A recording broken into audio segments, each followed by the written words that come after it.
Hello, everybody. Welcome to Optional Rule. My name is Scott. It's been a long time since I've streamed. If I'm clipping a little bit, I've had some problem with my audio. If I'm clipping a little bit or a little too loud, let me know. But it's great to be back on streaming. I've started a new job and so many life changes in the last couple of months. We lost a family member. We did a bunch of other things like that. So I'm going to try to stream at night as it opportunity pops up. I think that'll be better. It'll foster a better conversation, and I'll do a little bit of prep for my next campaign and work with people through my world building process. I'm working a little bit on a homebrew world through my just thought for adventure and how to create stories and story potential. Talk about gaming in general. So this is just going to be a chill hangout, and I hope you'll join me in the conversation. So down in the doobly doo on the tavern wall, as I like to call it, go ahead and post your thoughts, anything like that. I would love to hear what you think about what is happening in the world of tabletop role playing games. I've lost my browser window. I'm going to try to find that really quick. Where is that bad boy? One of these.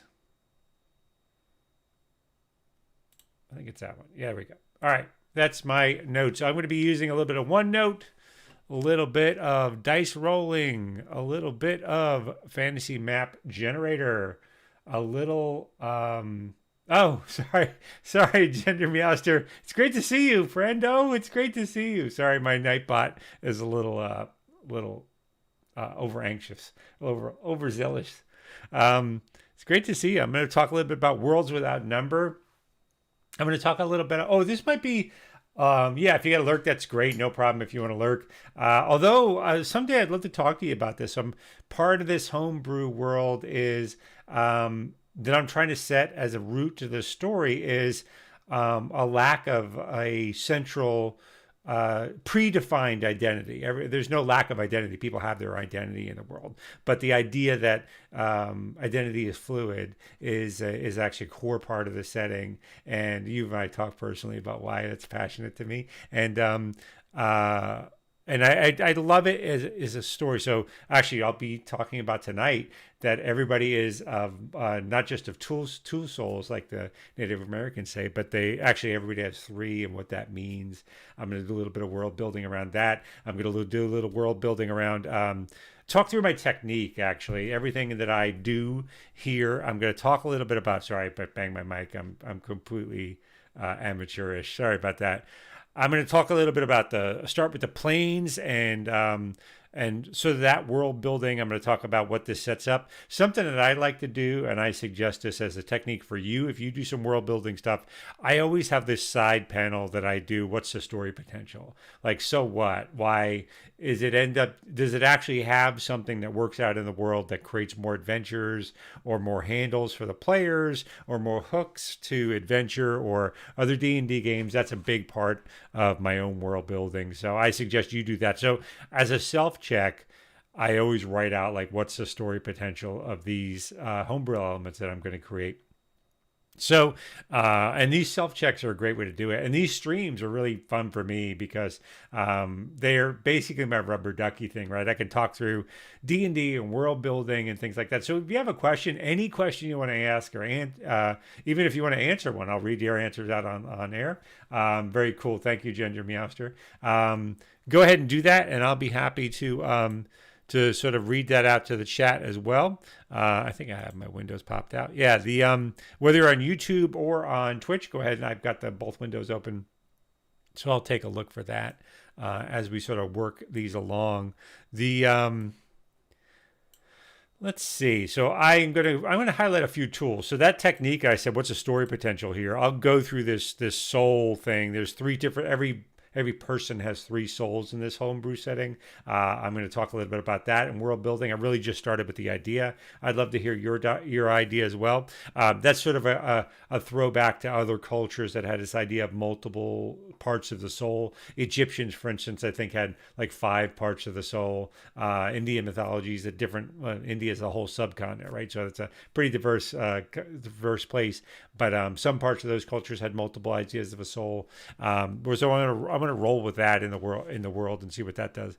So I'm going to talk a little bit about Worlds Without Number and some of the resources. I cannot recommend this resource highly enough. Worlds Without Number comes out of this author that did Stars Without Number, which has these great world building templates, kind of prompts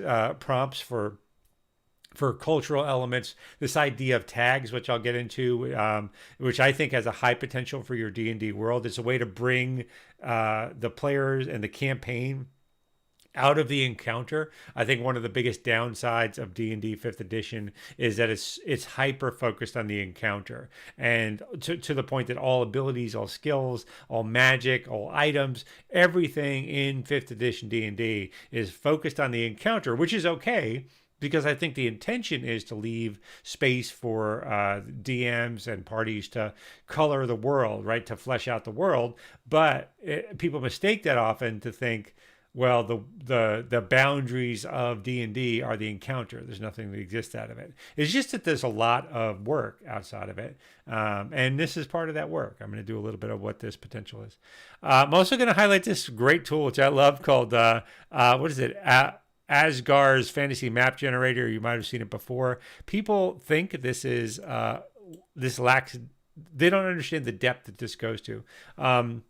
Zango Games, it's great to see you. You could not agree. They say could not agree more. Everything is focused on the encounter and specifically combat encounters. That is wholly true. I think D&D could do much better if expanded their definition of encounter. Yeah, the thing I miss most are utility spells. My favorite class by far in D&D is the wizard, and I still love it. But what I used to love about wizards in 2nd edition and 3rd edition is you had all these weird like utility spells of just like living your life in luxury, or it integrated in the world. It was much more of like a strategic scale class, especially as you went up in level. And really, it's not at all in 5th edition. The 4th edition changed the world where everything was really focused on the encounter. And 5th edition sort of dressed that concept up in different ways, but it kept that core concept. So this world building here is to provide, what I want to do with this is provide hooks and abilities and things like that you can do outside the world. Now that automatically is going to make us more fuzzy. But anyway, so one of the ways to do it is World Without Numbers. I'll show you like creating your campaign, creating adventures. Now you don't have to use this and you don't have to do it randomly. But once you get into it, it starts talking about like the process of world building. I know you probably can't read this on your screen, but it's like, how do you create out and shape out a religion? How do you shape out a kingdom? What are the major things to add? Geography construction. This starts to get into lots and lots and lots and lots and lots of random tables to help you sort of to get into the spirit of world building. Now, people mistake tables sometimes, and they think that that's constraining. Oh, I don't want to do it. What's in the table? That's the point of it, right? You don't have to. It's just if you don't have another idea or it sparks a thought. And the way these works are pretty cool, actually. So what you do is each table is kind of each section. Like this is if you want to build a terrain feature. Each section is its own separate thing, and you roll up on these tables of what they can be. So if you wanted to roll like a national construct, like a nation, you would build the nation itself, build the terrain feature, and then you'd roll randomly for like disputes with their neighboring states, positive ties with neighboring states, like current national problems, good things happening right now, and it gives you like if you roll a d20 4 times. So let's do that. So if I was to create a nation, 1, 2, 3, and 4. So I would have 26, 14, and 4. So 26, 14, and 4 would give me my dispute with the neighboring state is they've been hostile to an allied group. So I would say, oh, there's some ally of mine that I'm bound by family to protect, and this neighboring state is hostile to them. So that's just making it off the top of my head, but you can say now I feel sort of drawn into this, but I don't want it. What was the other one? 6. So positive ties to a neighboring state would be 6. They've held back an enemy from our border. So I might have had so again, building on this, I have some old ally of mine that, or the nation has an old ally that's helped it in wars past, that is key to holding back an enemy from several hundred years ago, but now it's modern times, and they have a problem with some other ally of mine, and it's causing additional problems. What were the other rolls. I said 26, 14, and 4.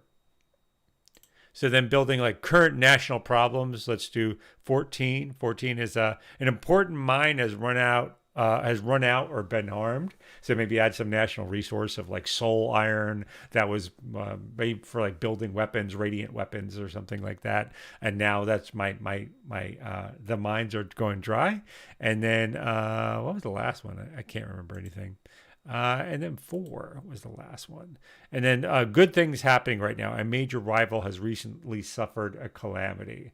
So maybe that's the nation that's like I'm having a problem with. Maybe they have an earthquake. Maybe it's a new nation, right? Maybe that's created a power vacuum. So those are all sort of like just by rolling a few dice, you can take this nation and suddenly this nation has this whole series of issues, and you can apply some of those rolls if you were to grab a map of something like the Agrazar's fantasy map. Like if I would grab it, that's not what I want. If I were to do like new map, and you could automatically generate up these kingdoms, it's really, really wonderful stuff. So I like it.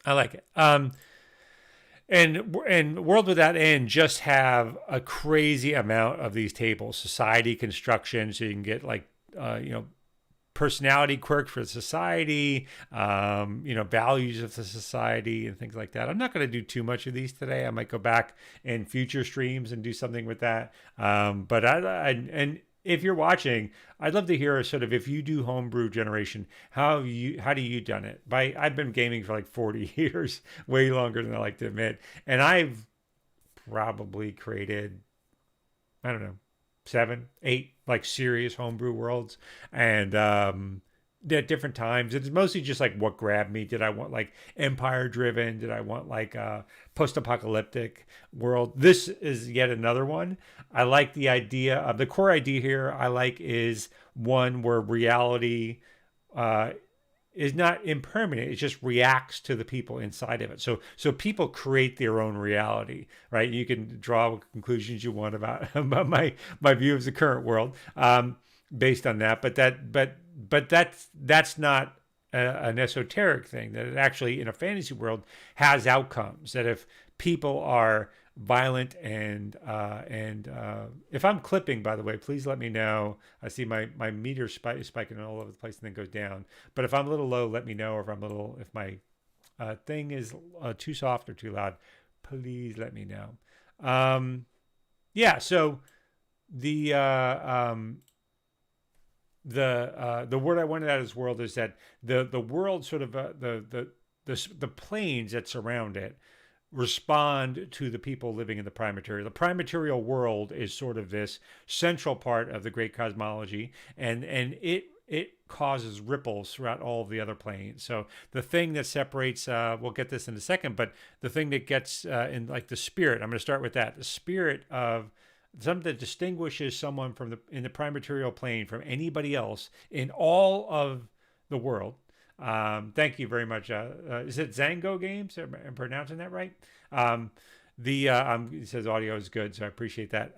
And what distinguishes people in the prime material plane, what separates them from creatures of all other planes, is they have these mix of spirits. And I did some of this world building earlier, so I want to build on this premise where they have 3 spirits. One is basically the spirit connected to your body, your base physical needs. That's called I call it Manos.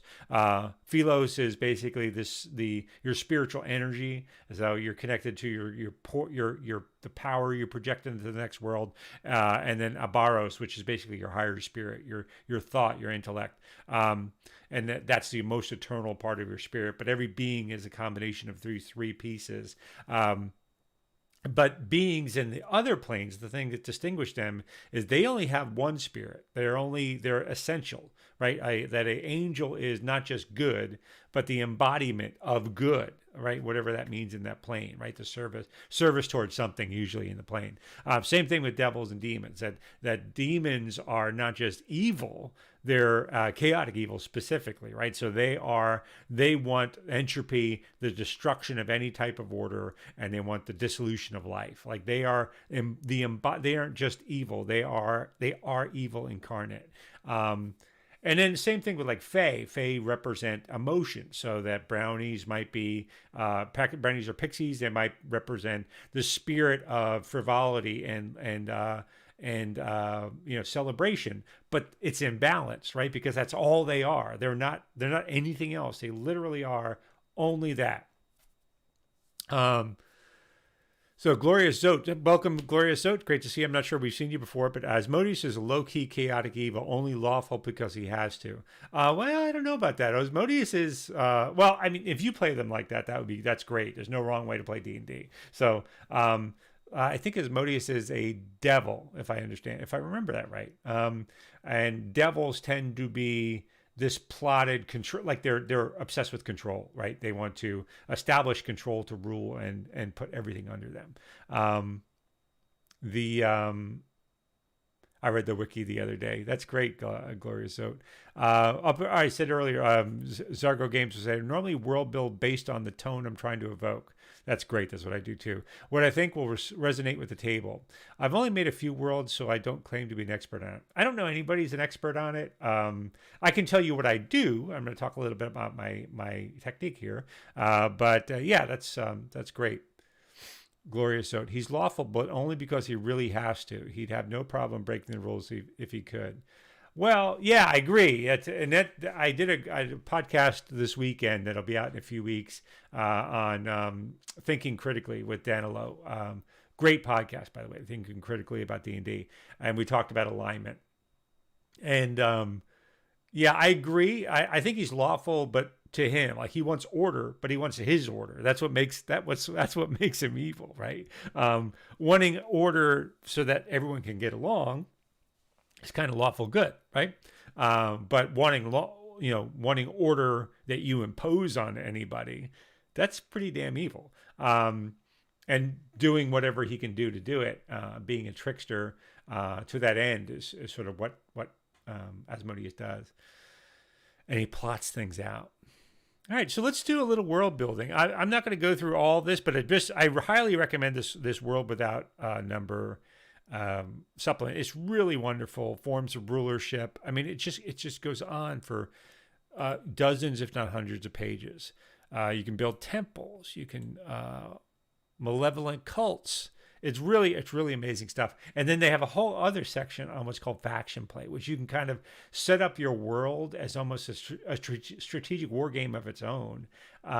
It's not really balanced well to really game it, but if you want to just have this emergent game, this emergent world where these factions are sort of doing things, you could play that through with a friend. I'll go through that in a future video. It really great stuff. I can't say enough good things about Worlds Without Number. Really is a great supplement for this. None of what I'm about to do is coming from that, but let's start with, you have to start someplace. I'm using here OneNote, and I usually drop in sections. I have culture, geography, magic, and religion, and an intro. And I literally started this today. So this is brand spanking new, just something I've been noodling around for a little while.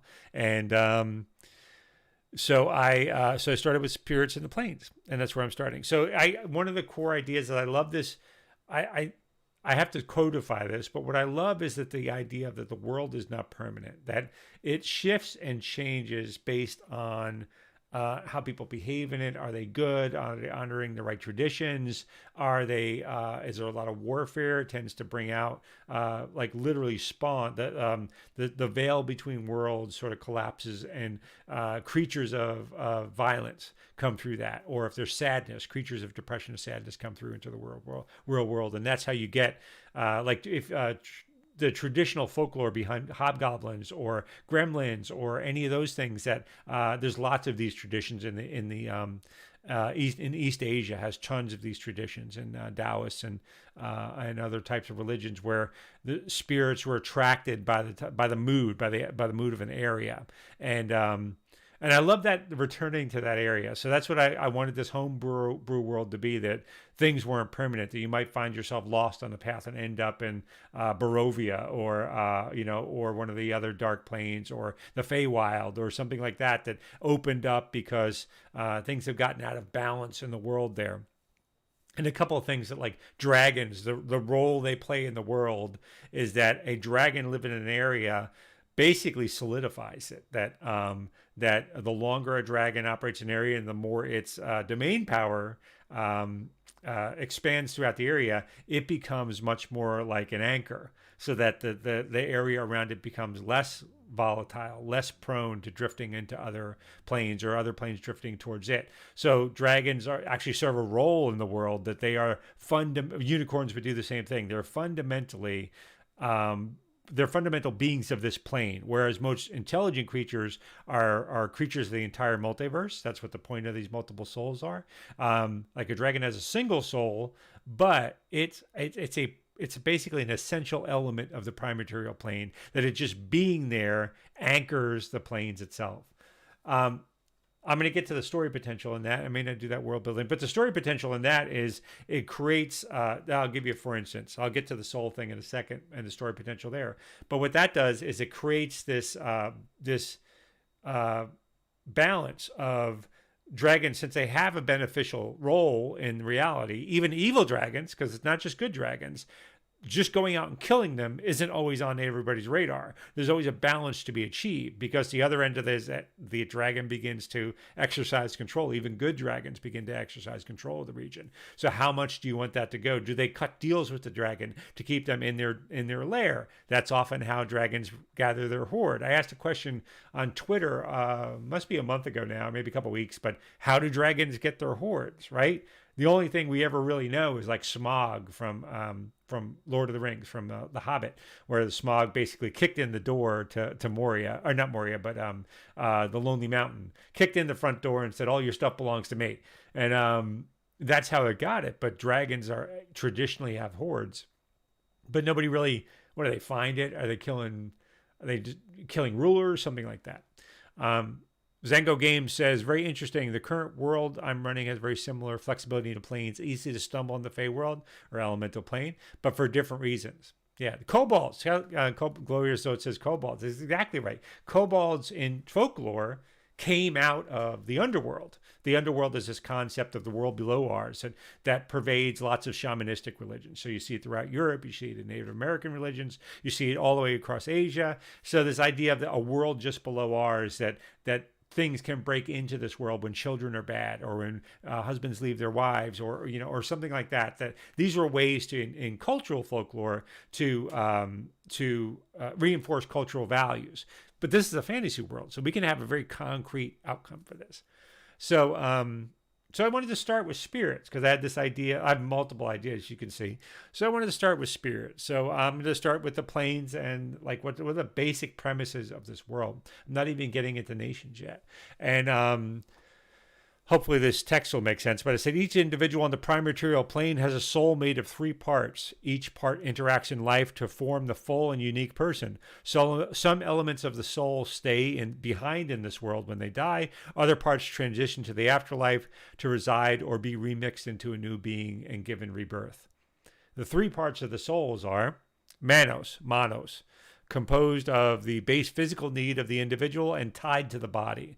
So when a being dies, they leave behind this portion of their soul tied to their body in the physical world. So many cultures and religions acknowledge that Manos lingers in the world when the rest of the souls have gone on, and they carry on traditions of remembrance. So you can see some of the story potential there, but I'll get to it in a second.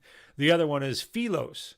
Emotion and inner strength are held within Philos, connecting it to the fundamental forces of creation. Philos fuels the spirit, and many religious practices have evolved to promote the development of Philos to ensure a firm place or power in the afterlife.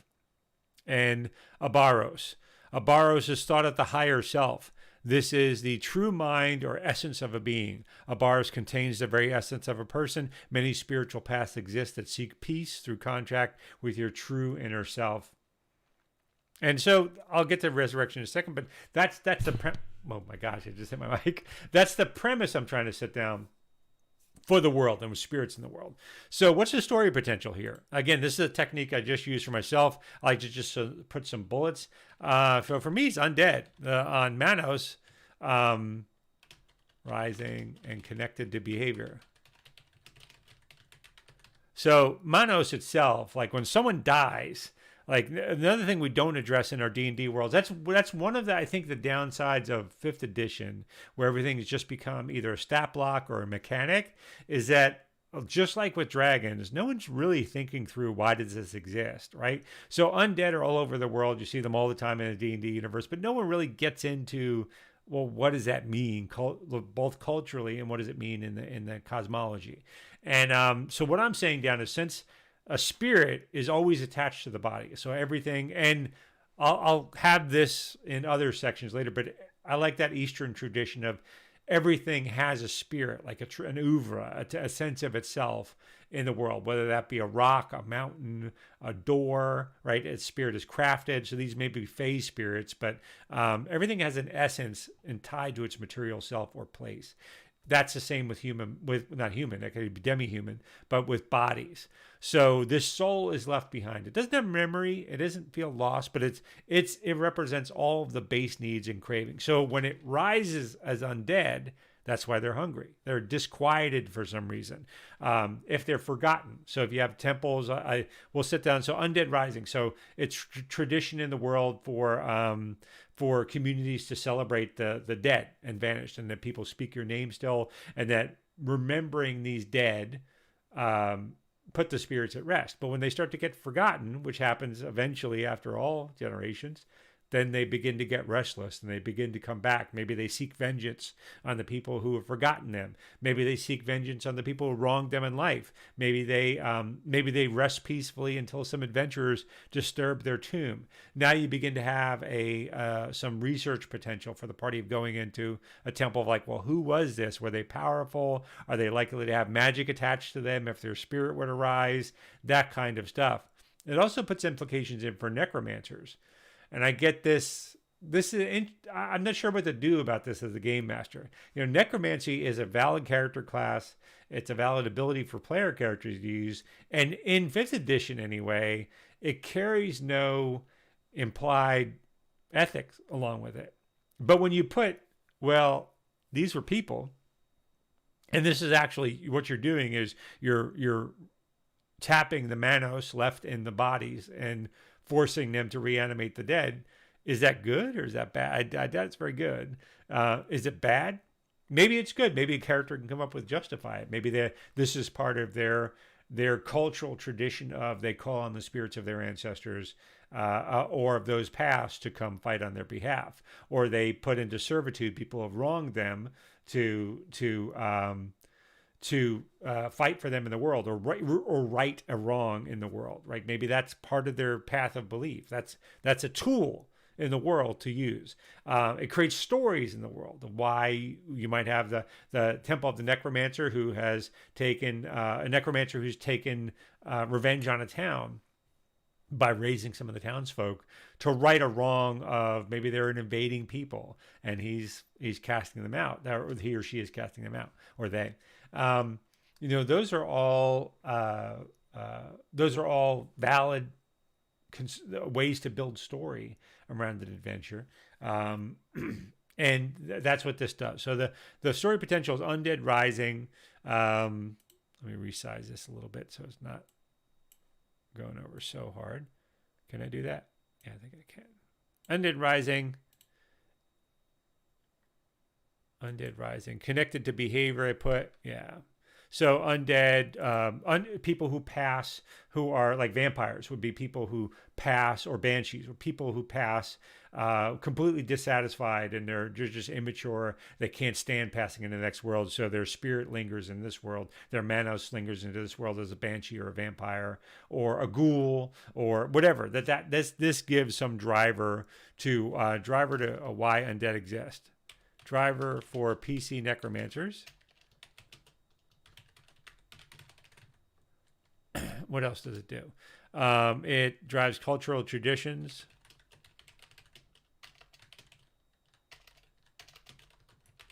And colors what people might look at, people might look at adventurers. Right? They might call them grave robbers.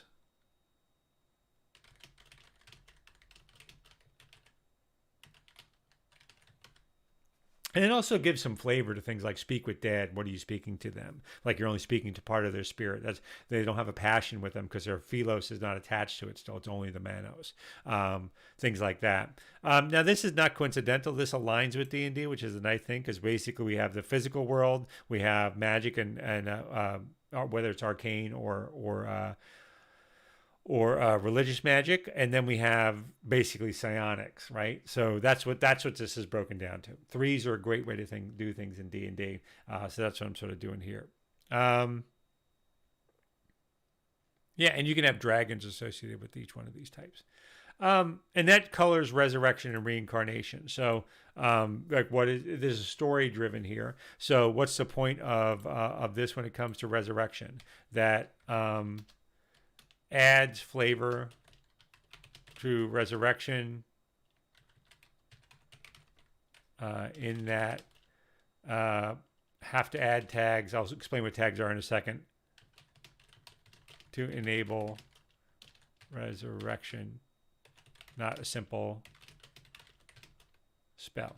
So it takes resurrection, say raise dead, and just brings it out of the realm of the spell, like the simple spell to just do it. Like once you get into sort of raise dead, that after the fact, after the Philos and Aberos has departed, the game master can create elements for that says, well, you're gonna have to go perform this specific ritual or get this specific item or give them basically.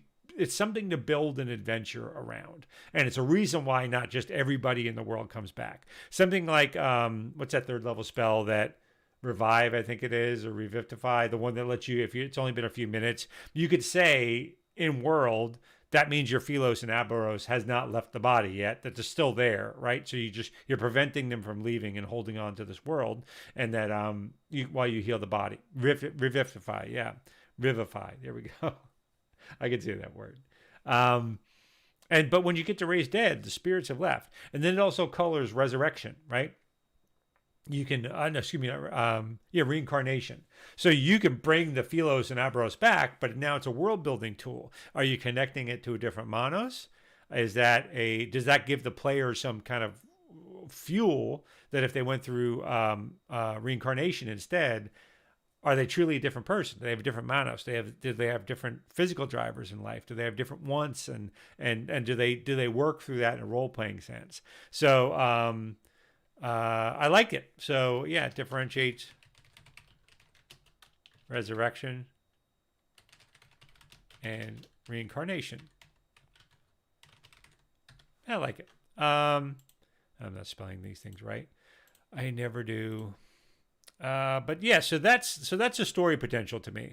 And what I specifically like about it is it creates, if you look like a game like a Witcher, or stories like The Witcher, right? Or lots of novels, it's never an issue. Like you don't just randomly run into a dungeon. There's always something the town has done. It's always a cautionary tale, a moral tale about the world and the people in it. So, the thing connected to the internet. Hopefully my internet didn't just drop. But so where am I going with this? So yeah, it's a way to connect. Like if there's lycanthropes in the area, that must be connected to some behavior. If there's undead in the area, maybe somebody's been disrespected and some shenanigans have been at play here. Yeah, you're still here. So OneDrive is drunk. Thank you. Yeah. But anyway, that's where I'm going with it. So so that and that's enough. So when you get into world building, sketching a few things out is really all you need. You don't need to write tomes of it. I'm just laying down the basics of. I can get into undead. I'll do this a different time. Let's do a little bit of this here. What I want is different types of undead, and I wrote a thing a while back. I write lots of things. Wrote a thing a while back that sort of gives reasons for undead. So like given the souls, there are many reasons undead can be created. So this affects their goals.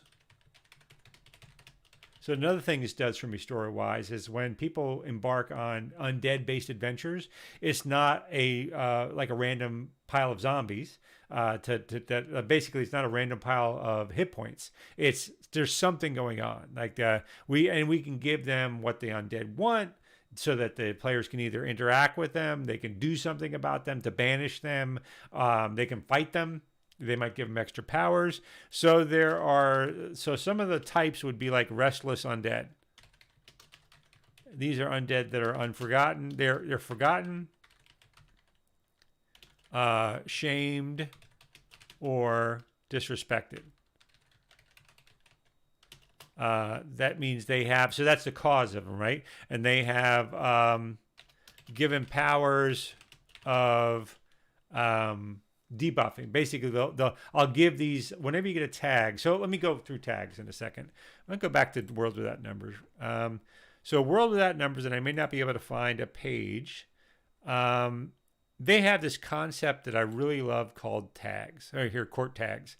So you just assign a couple of tags to their descriptive tags to some element in the world. It could be a geography. It can be a political structure, like this is courts. It can be a creature. You give them a tag, and then you build behaviors based on that. It's a way to guide interactive sandbox style role play with them. So some tags for a court, for like it could be they have a dark secret. It could be a Regency Council would be another tag. Rest of Lessers. Let's just say the dark secret tag. Let's say you tag something with a dark secret. That means they're hiding something important to them, and it creates story potential around it. So story potential is around manipulation.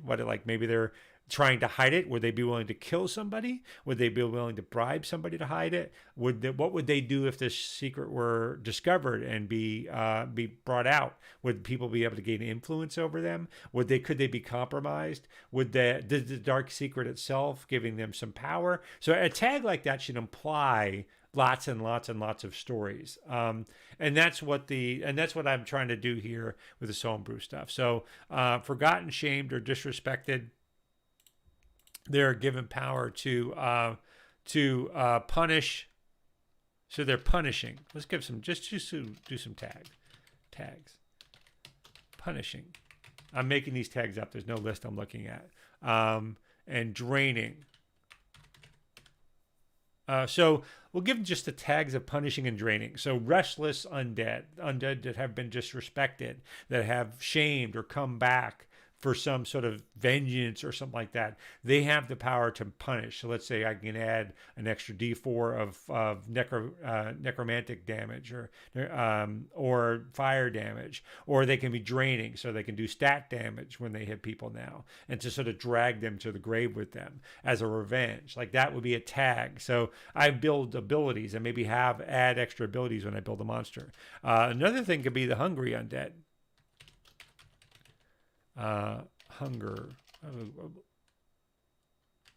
Hungry dead, we'll call them. So let's say, and these are basically unsettled souls who resent dying, unsettled souls, greedy, who can't pass into the next world, won't pass. So these tags are... So tags would be like hungry undead. That'd be like a vampire. Someone who wanted just so much to retain eternal life that they're willing to give their soul over and become a vampire. Maybe some local, madman who drank blood of people, like travelers, to stay alive, turns into a ghoul, or somebody like that. Somebody who is obsessed with power and not passing into the next world. That their spirit, their mana, stays with their body, and they sort of raise as malevolent undead. So they, what tags might they have? So let's say that they are, draining is probably a better tag for them. So I'll replace the one on restless undead for a second. So draining would be a great one for them, right? What other abilities might they have?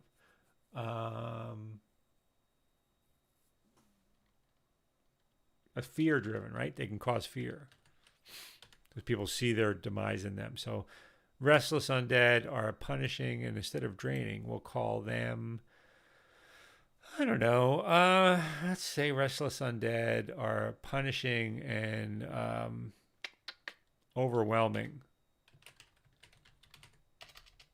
That's where you get those like hordes of undead coming back, right? Or relentless might even be a better one. That relentless might be a better one. Yeah, I love punishing and relentless. So basically, they can do more damage to you. They're able to the people who have offended them, and they get damage reduction. They avoid damage against the people who have offended them as well. Whereas hungry undead might drain people of stat stuff or cause fear in them. What other type of undead might we have? We might have like twisted would probably be some form of them. Let's say, I'm trying to think of like zombies would be, well, servants, right? Bound servants, shackled dead. So these would be spirits, bound spirits. It might even be somebody like a revenant who's sworn to finish a task, and they can't rest until that task is done, right? So bound spirits, oath sworn, and yeah, so that might be, what are their tags? They also, maybe we can share tags, like relentless might be part of that. What else? And I want something, I don't know what tag it would be, but something they can go directly to their, like persistent, right? Or maybe that's what I mean instead of relentless, persistent. And observant. I wanted something like observant. Like they can, if you couldn't hide from them. That would be awesome. Like you had somebody who they've sworn, like this is a sworn enemy. I'll come up with later, like this idea that you can issue a death curse, that you can curse somebody. Like if you've died and you've been killed, your last breath, the curse of your last breath has some juice in this world. So you can actually curse somebody and say, I will come back and haunt you for the rest of your days. So maybe the spirit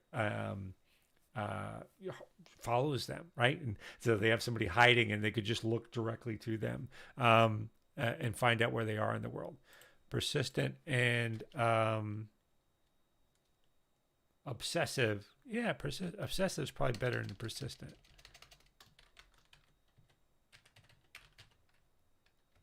And obsessive, and we'll call it, well, we don't have to come up with two every time, but we'll call it, I don't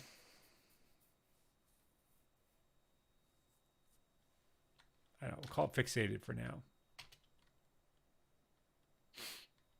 Or aware. I have better, it's not a very evocative word, but I'll call it aware. So there was fun. So those are the sort of dead that you can have in the world, and the ability you might be able to assign to them. So I'm getting lots of these reconnect messages. I guess I could just keep dropping off. I know Amazon was having a problem earlier. They're probably attacking Azure now, and that's why. All right. So yeah, so that's all I want to do with it. Planes of existence. What I'm thinking of is I'm going to use the Great Wheel cosmology. I think that's fine. I just want more mirrored realms. So I'm probably not going to write out a whole lot here, but the mirrored realms are near. There are an infinite number, or near infinite numbers, of realms.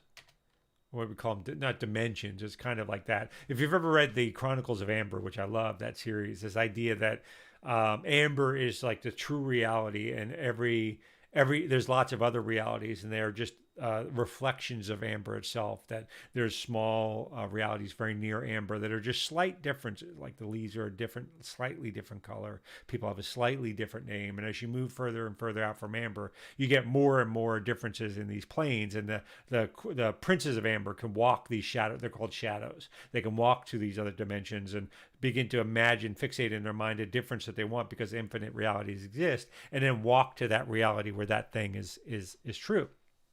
so they can walk to our world or they can walk to wherever. I like that idea that hobgoblins exist in just a next door reality to us, and sometimes they find their ways in.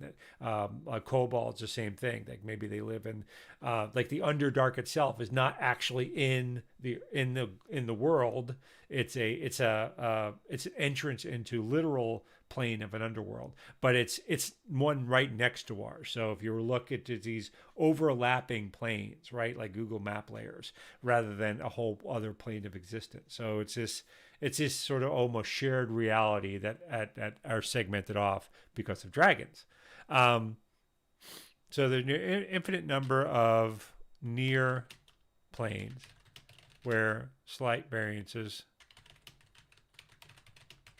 And this is where things in D&D would exist, like Barovia, like the realms of dread, the Feywild, the Fey realms. Those are divided and sort of sprinkled out. And these are the things that cross over with the prime material plane. You wouldn't have like the plane of fire crossing over with the prime material plane because that would be a little destructive. But you can have all these other things where suddenly that road that's been leading to this other town forever doesn't lead. It leads to like a Fey version of it where it's sort of perverted and people are not perverted in the trend set, but different than you're used to, where the people are different. They're obsessed with like some sort of Fey aspect or something like that. There are near infinite number of realms with slight variances exist, and the behavior of people, of beings, in the prime material plane cause them to realign constantly. So what this does for me, so the story elements, what does this do for me? Story potential. It gives me this, I can change the adventure and setting easily. Which means if I want a dungeon to appear, I can have a different plane appear because of some reason, right? Because reasons that this road now is led into the Feywild, where there's an old dungeon from a previous Fey Lord where they can go down into. That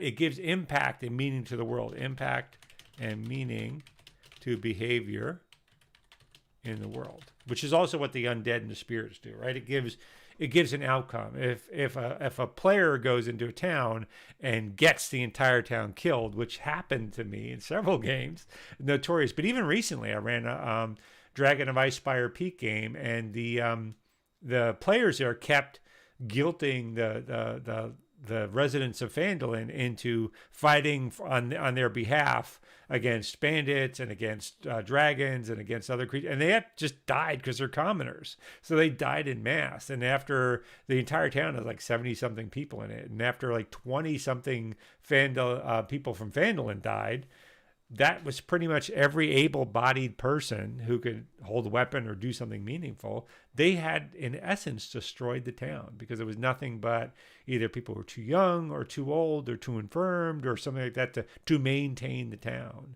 So what if those people came back as the dead? What if that caused the grief caused by them, caused a small pocket dimension to form for a realm of dread, where people were now locked in this mourning or something like that. That's a very real world impact from the behavior. Likewise, so and you can build adventures around that. Maybe the adventure is to come bring these people back to themselves by bringing in some artifact that helps them return hope, right? And that helps them wake up and undo the magic of the realm of dread that's formed in that time. There's a fluid nature to the world so that people can modify it, can suffer consequences or undo these consequences through adventure and heroic behavior. That's what I like about it. All right, so coming up close to an hour, so I'm gonna look at this tool because I didn't get to too much of it, but I absolutely adore this tool. It's Asgar's world generator, I think it's called, fantasy map generator. If you go to Asgar at github.io, I'll link it in Twitter tonight, so you have access to it.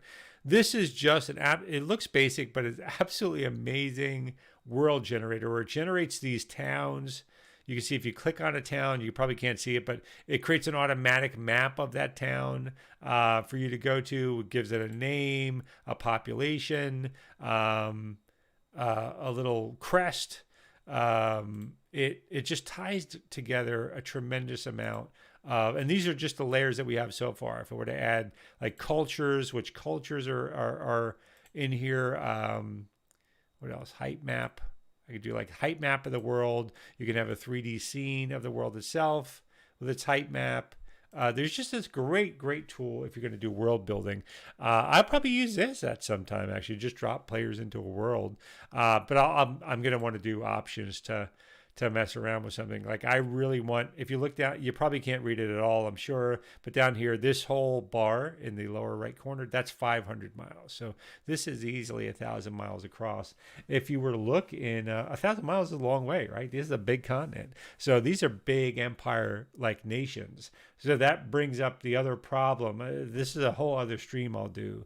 But what do you do with demi-humans? I mean, these big empires or a few nations, that's great for a world of just humans, right? Because you can just have different cultures, and 3 or 4 cultures is great. But you suffer the challenge of what do you do with demi-human cultures? Like you can't create 27 elven cultures and then 28 dwarven cultures, and then you'll have hundreds, literally, of different cultures and great nations. Or you can, but you have to make them small, because you can't have giant, like Qin dynasty size or Mongol empire size cultures that are, especially if they're racially focused, and then have 27 of them across the world. That just wouldn't work, right? So you want a place in the world for everybody who might exist.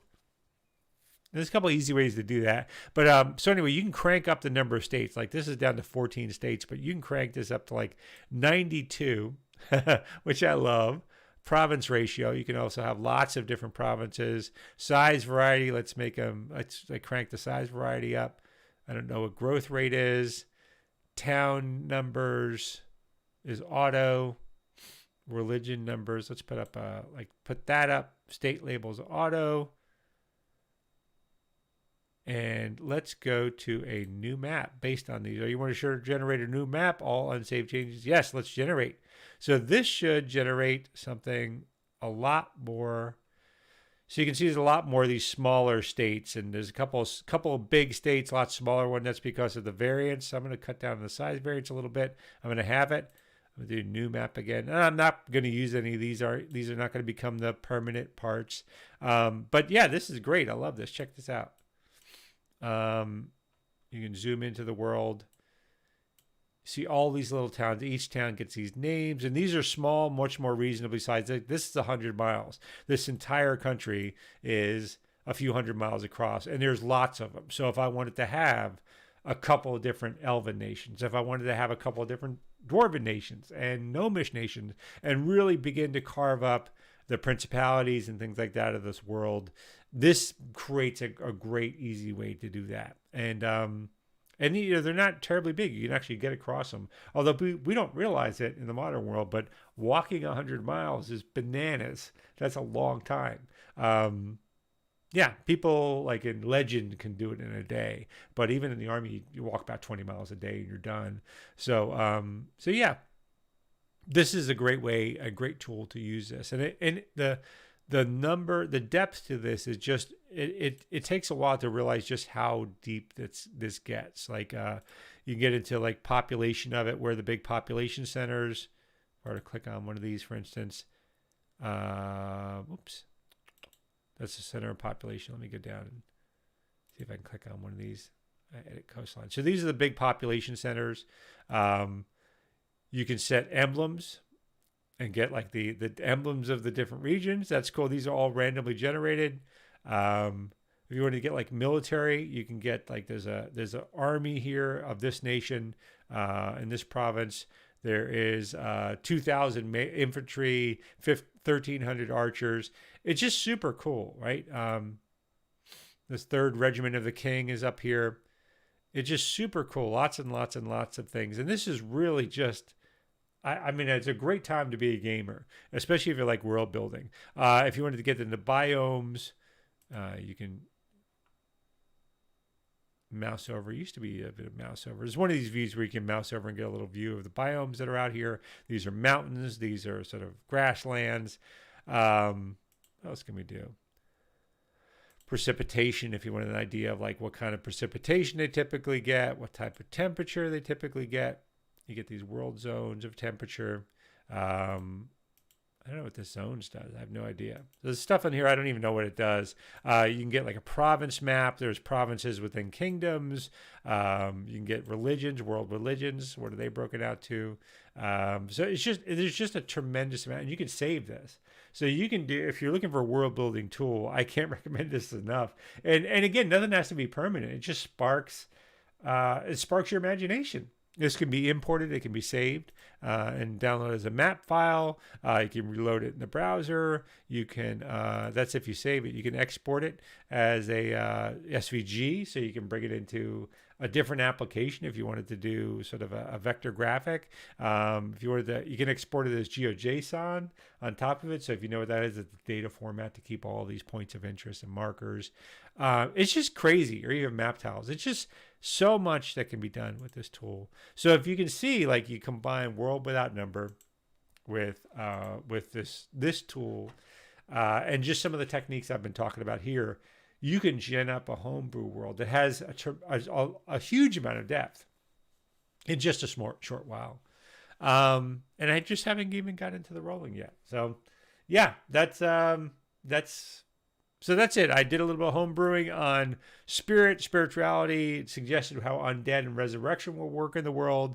Next time I do this, I'll probably, when you're out of stream, I'll probably do a little bit more about the planes, but I don't need a whole lot in there. The players can discover that. You only need to develop just enough to get the world running, and then let the rest sort of come out and play. I'll get to this idea of area tags. So once we get into geography, that the areas can have essence, and I'll create a small system where, if you're familiar with Fate, I can give a couple tags to an area where maybe it's like Eye of the World, where it's able to like increase divination magic, and you could do magic rituals there to do things you wouldn't be able to do with normal spells, or maybe maybe it's a magic dead zone, or all different kinds of things. So you can create that strategic element of play that's outside of the encounter. This is a good way to do it. And Fate is a great system to do that with. A player just comes out, takes the tag, throws the idea at the GM. The DM gives it some kind of like, okay, you could do that for this amount of gold, or this with this adventure. And it drives player agency to develop and discover parts of the world. And you can give it to them if they want to develop a wizard's tower, or let's say a castle that's built from elemental stone from some mountain that had the tag of like the earth plane, and it's an impenetrable fortress, and they want to create that for their castle. The fighter does.